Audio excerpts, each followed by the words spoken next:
everyone. So let's see if we are given an absorption spectrum. Let's try to understand what are the information we can derive. So first thing we have to understand the difference between these absorption spectrum. So which is one onto my left and one onto my right. So let's see what is onto our left. So here we see that there are four absorption spectrums superimposed. So meaning that you can get the absorption spectrum on the same plot. So on the right side we see that there's a legend saying okay, so each color is corresponding to each concentration. So using the Beer's law we know that when the concentration goes down, the absorption also goes down. So that's what we see here. So this is for a same particular substance but at different concentrations. So in the green color one you have a higher concentrations which gives you a higher absorption and vice versa. If we move on to the right side plot, what does it shows you? So here they are not talking about a concentration but they are talking about a time.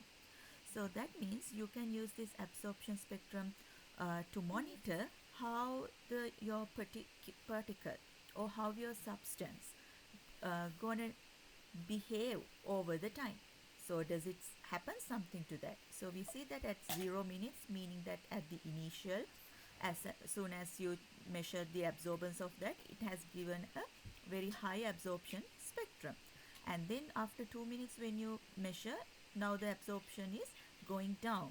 And at 4 minutes it is going even lower likewise. So what has happened? The absorption is going down. So based on the absorption concentration relationship, what can we conclude? So something is happening to our particle or the substance over the time. So here what's interesting is in this spectra we don't see any additional peaks popping up.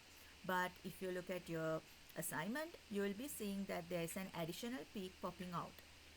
So you have to think, why is it? So what is happening to my substance over the time? Looking at the absorbance you should be understanding. And why am I getting a new peak? So read the paragraph at the very beginning of your assignment and try to correlate the information given with the spectrum. Okay, so once you understand that difference, so now then you should be understanding, okay, so for each gummy type there are 3 spectrums and each of those spectrum there are 3 superimposed spectrum. For an example, if we take the first one, it should be for the original gummy type. So in that original gummy type you have 3 spectrums. What is the difference of those 3 spectrum? Don't worry about the color, just look at what's happening. So the spectrum is something similar to this type of spectrum. So it is the concentration or the absorbance is going down. So think why is happening like that. Once you understand that, so for the first and second questions you should be able to answer, and I hope before you're coming to the next lab session you will be answering those questions. Then to answer the third question, so you have to calculate the values asked for the all 3 gummy types. So first I would ask you all to try to fill in this table. So look at the spectrums and first look at the original gummy type and see what is the absorbance of vitamin C at initial, and then what is the absorbance of vitamin C at 12 months, and what is the absorbance of vitamin C at 24 months. Likewise, do that for all the 3 spectra. Once you have that, now you have the absorbance value for each time points. Then you should be able to figure out how am I going to figure out the concentration for each of these time points now. So what do you know about the initial concentration? So the concentration unit is here, let's keep it as milligrams, don't worry about that. So usually we are familiar with capital M or molarity units, but for now to make our life easy, let's keep it in milligram. So then do you know the initial concentration, initial vitamin C concentration, which is I will denote as C0. If you know that, try to complete this. Now our challenge is to figure out what is the concentration of the vitamin C at 12 months and 24 months. So all we know is the Beer's law. which gives the relationship between absorbance and the concentration. So then what are the terms that we know? So actually we know only the absorbance term, right? Because we have already completed this table. So we know the absorbance at 12 months and absorbance at 24 months, which I have denoted as A12 and A24. So that's the only thing we know.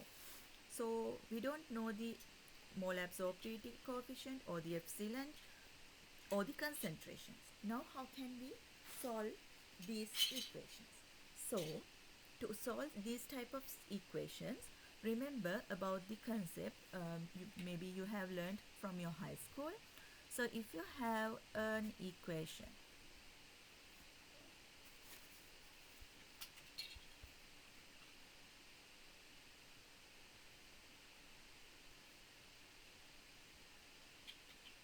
something like this, what can you do?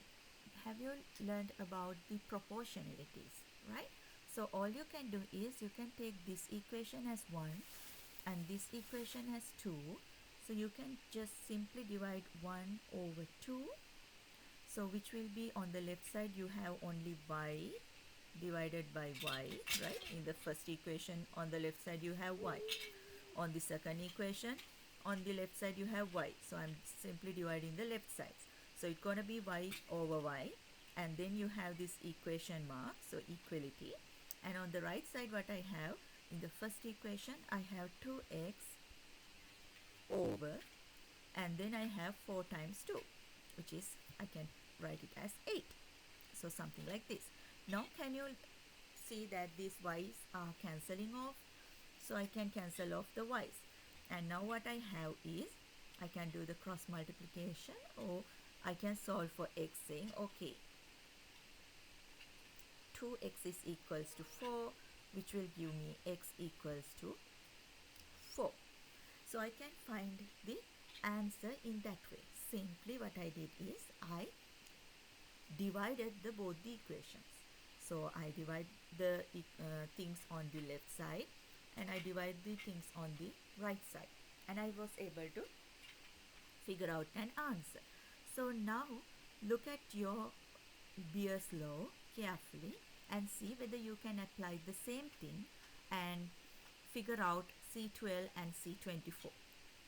So you will be able to write one more equation for the initial A naught equals epsilon B C naught.